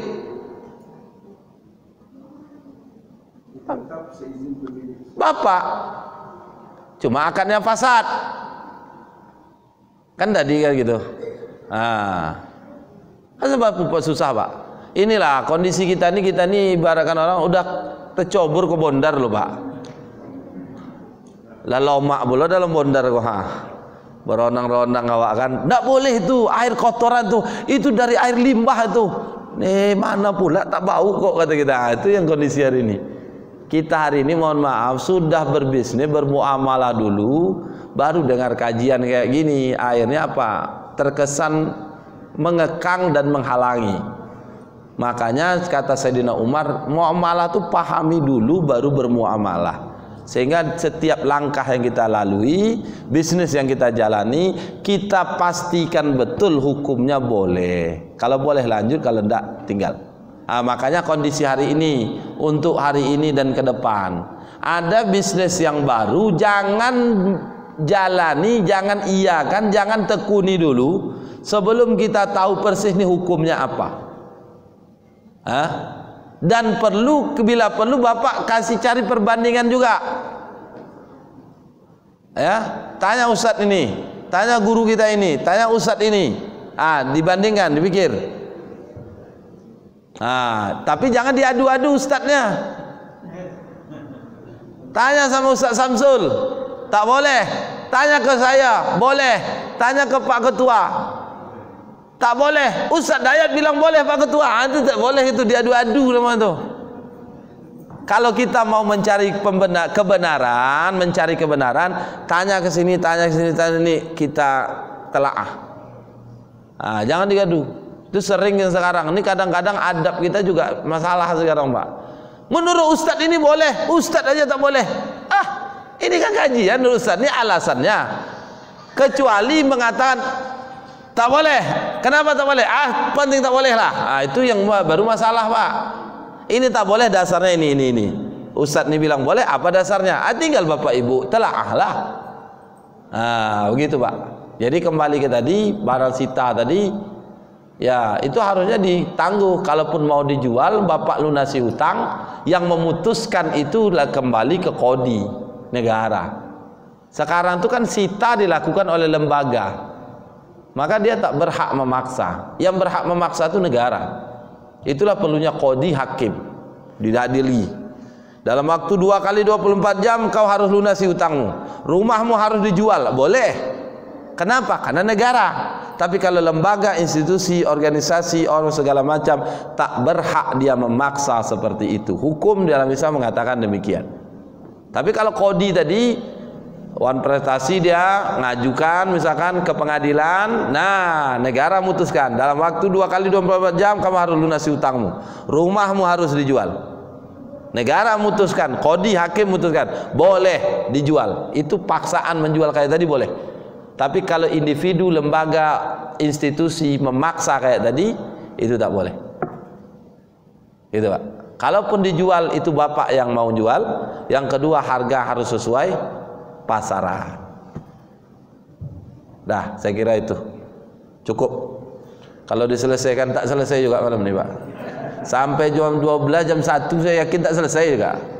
Makanya ada waktu lagi. Kalau info dari Pak Samsul, Pak Haji Samsul katanya 2 pekan sekali. Setiap pekan kedua sama keempat. Saya berharap waktunya banyak sharing, ya, sharing diskusi. Berharap kita kajian waktu yang kita kasih luang kayak gini, persoalan-persoalan muamalah yang selama ini ada bermasalah itu bisa kita clearkan dalam majelis kita ini. Tapi perkara mau mengamalkan Bapak Ibu itu perkara lain. Perkara berikutnya, yang pertama harus kita lakukan adalah tuntutan untuk memahaminya. Islam itu kan dipahami dulu. Pahaminya gimana? Dengan kajian. Dengan dikaji, paham. Nah, selanjutnya menuntut diamalkan. Kalau diamalkan begini, kalau tidak begini. Cuma satu hal, jangan takut untuk paham, untuk tahu. Ini kadang kan kajian muamalah ini saya banyak nih Pak. Banyak tempat masjid musola itu saya kaji ngisi. Alhamdulillah berapa nih pengaji dikasih kesempatan ngisi. Itu 1, 2, 3, 4, 5 semangat ngisi ya. Udah 6, 7, 8 itu udah berapa orang aja tinggal dulu lagi. Kenapa? Wah ngeri ini kajian Ustadz nih, ekstrim Ustadz nih. Ustadz ini bukan ekstrim. Suara memang udah keras kayak gini, menyampaikan apa adanya. Karena saya tidak punya kepentingan lain Pak, kecuali memahamkan itu. Perkara Bapak Ibu mau ngamalkan tidak, itu urusan lain. Tapi ingat, jadi poin pentingnya Nabi mengatakan nih sebagai penutup, dzambun jahilun dzambani, dzambun alimun dzambi. Dosa orang jahil tidak tahu itu 2. Dzambun alimun dzambi, dosa orang tahu itu 1. Apa duanya? Pertama, dosa karena tidak mencari tahu, tidak menuntut ilmu. Yang kedua, karena ketidaktahuan dia melakukan yang dilarang, maka dosanya double, 2. Dzambun alimun dzambi, dosa orang tahu itu 1. Kategorinya Pak, dia gugur kewajiban thalabul ilmi, mencari tahu, mempelajari, belajar, tapi karena dia tahu dia melakukan juga. Ini dosanya karena melanggar. Tapi jangan banggakan cieknya mau. Ciek kok bisa 1 miliar, 2 juta. Itu banyak sedikit Allah yang menentukan. Tapi orang tak tahu kategorinya 2. Orang tahu kategori dosanya kalau dia melanggar 1. Maka dari itu kita ya minimal gugurkan kewajiban kita untuk tahu. Perkara mengamalkan nanti insya Allah proses waktu yang akan menjawab. Time will tell. Waktu yang bicara Pak. Kalau kita istiqomah mengharapkan petunjuk ridho dari Allah, kita ingin benar-benar keluar mengharapkan kehidupan besok di akhirat kita bisa selamat, bahagia, sukses, tidak gagal, tidak menderita, tidak kecewa, merana kita setelah hidup dunia ini, maka dengan mengkaji ini insya Allah Allah kasih hidayah, kita ambil hidayah itu dan kita amalkan apa yang kita pahami ya. InsyaAllah. Baik, saya kira demikian. Makasih, mohon maaf hilap kata, penyampaian kurang berkenan dari Bapak Ibu sekalian, para pengurus beserta jajaran, para jemaah, saya mohon maaf yang sebesar-besarnya. Ya, akhir kalam, mari kita tutup majelis kita dengan membaca tasbih kafaratul majlis dan ucapan hamdalah. Na'udzubillahi minasyaitonirrajim. Bismillahirrahmanirrahim. Subhanakallahumma bihamdika nashhadu an la ilaha illa anta nastaghfiruka wa natubu ilaik. Walhamdulillahi rabbil alamin. Wabillahi hidayah wa taufiq. Wassalamualaikum warahmatullahi wabarakatuh.